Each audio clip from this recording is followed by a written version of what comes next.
I woke up sheepishly and wondered where I was for a minute. I got out of bed, wondering if all the things that had happened to me last night were just a dream. I went downstairs for breakfast and sat down with Dave and Marie. They looked at me and smiled adoringly.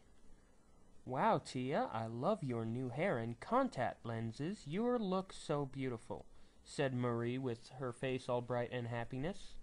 I got up and looked in a mirror. Holy shite.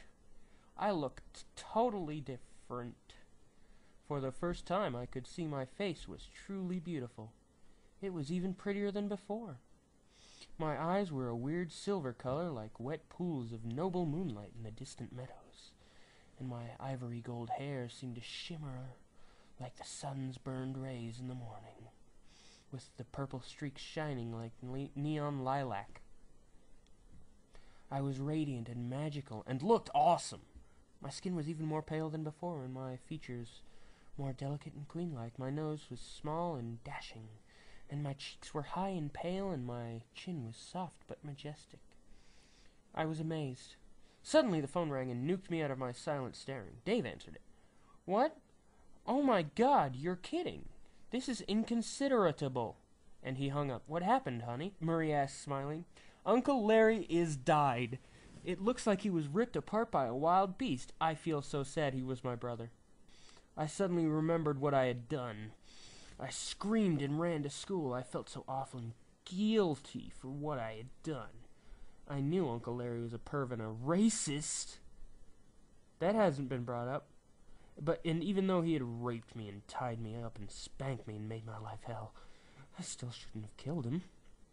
I was going to explode with guilt. I ran through the forest towards the school, but suddenly a large thing appeared in front of me. It was a bear.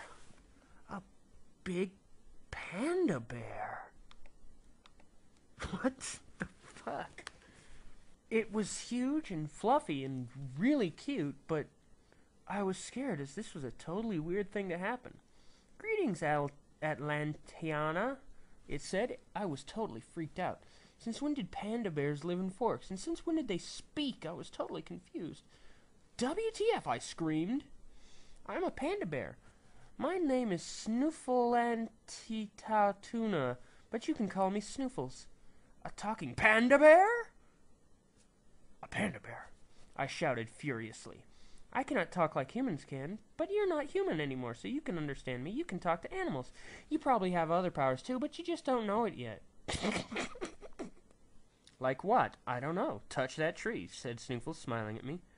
I touched the tree and concentrated hard, and even though it was winter, which hasn't been mentioned, the tree suddenly started to bloom huge bunches of flowers. The flowers cascaded down like a river onto the bare forest floor. I took my hand away in horror. The flowers were so beautiful they made me think of Edward. Then I remembered how he'd left me after we made love, and I became angry. I touched another tree and it burst into flames. It was as if the trees turned into things that somehow reflected how I was feeling. "No duh, derp." "OMG, how is this possible?" I said. "Don't ask me, I'm just a panda lol," said Snooffles with a big grin, and he raised his eyebrows. "But I'm so happy to find a person who can understand my speaking. I ways wanted a human friend. Will you be my human friend?" "Well, yeah, okay," I said. "But I have to go to school now, so I'll see you later, okay, Snuffles?" "That's cool," said Snoofles. "I'll see you later." I ran away and was totally weirded out by my meeting with Snoofles. I was almost in a trance at school, and even though people stared at me and made comments about my new appearance, I had never cared less. In gym class, I ran around dressed in my gym clothes. Really? I was playing dodgeball, and the clear leaders kept throwing their balls at me. Really?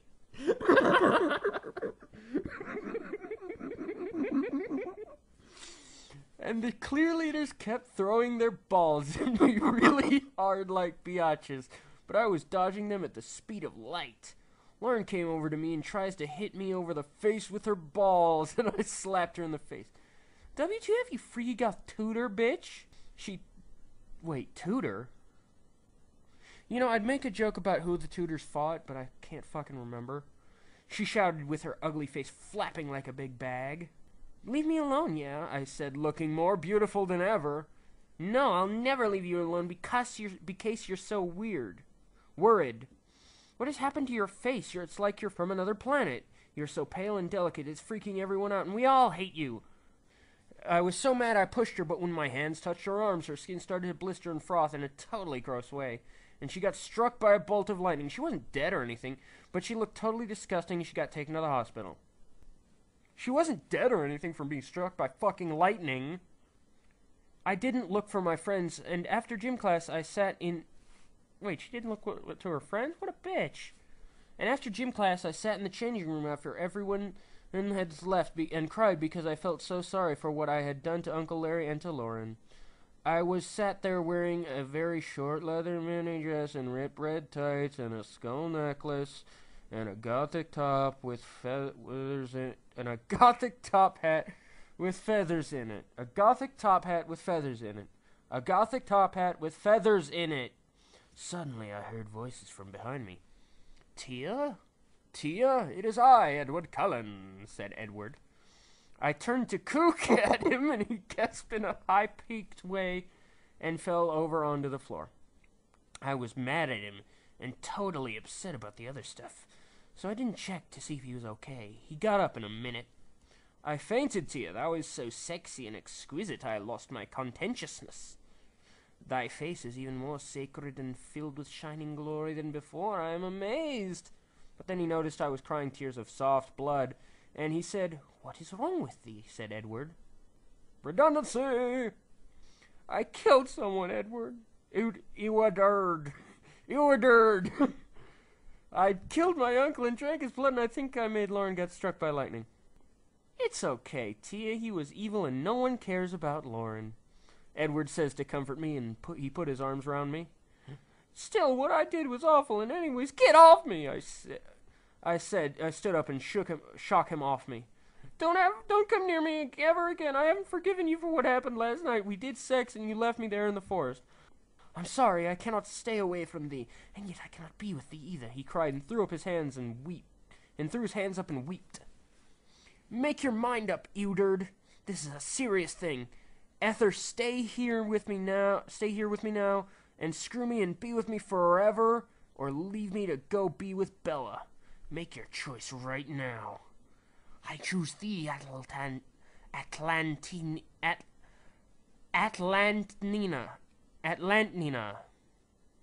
Bella is a big mean cow, and I can't be with her any more. I will never leave thou side again, my lovely damsel." He started to cry, and I kissed him.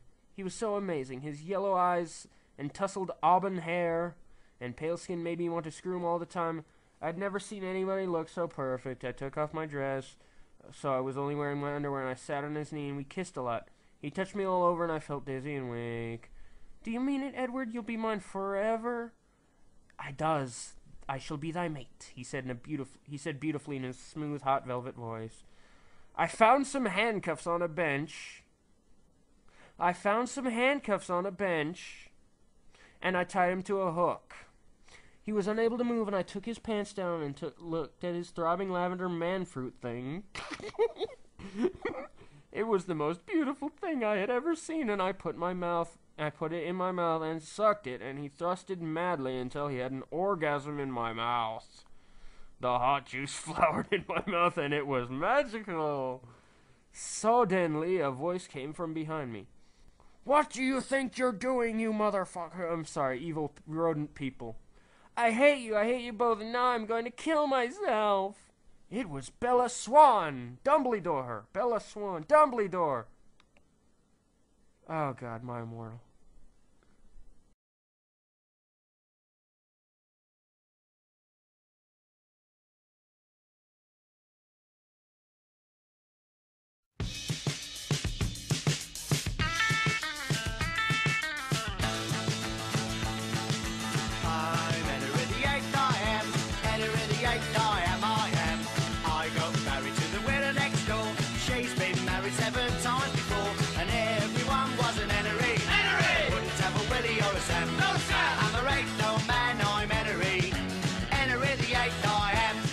Second verse.